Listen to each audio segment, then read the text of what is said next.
তোমরা নিশ্চয়ই বুঝতে পেরেছো এই ফটোটা দেখে আমি কি ভিডিও দিতে চলেছি। এটা হচ্ছে কেদারনাথের 4 ধামের ফটো।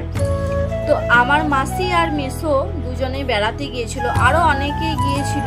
আজ ভোর 5টায় ওনারা নেমেছে, তাই মাসিদের বাড়িতে গিয়ে পরে মাসি মেসোর নমস্কার করে তাদের পায়ের ধুলো আমি নিয়ে নিলাম। তারপরে আমার মা নমস্কার করেছে, কেন কি তারা তীর্থ করে এসেছে, তাদেরকে একটা করে বস্ত্র দিতে হয়।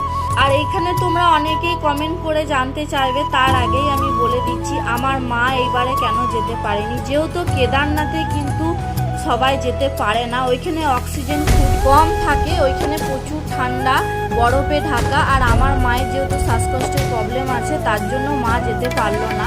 পরে নেক্সট টাইমে দেখা যাবে।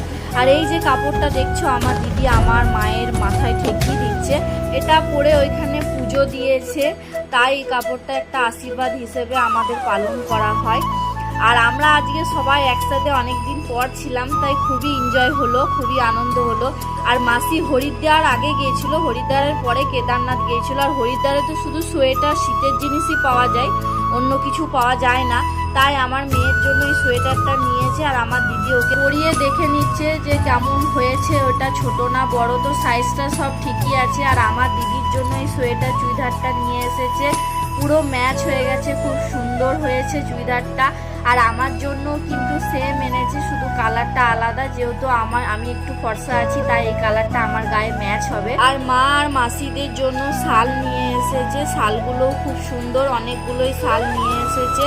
তো আমার মাকে বলছে কোনটা নেবে তুমি বলো।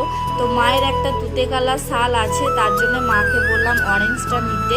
আমাদের সব কিছুই পছন্দ হয়েছে গাইস, তোমাদের কেমন লাগলো অবশ্যই কিন্তু কমেন্ট করে জানিও।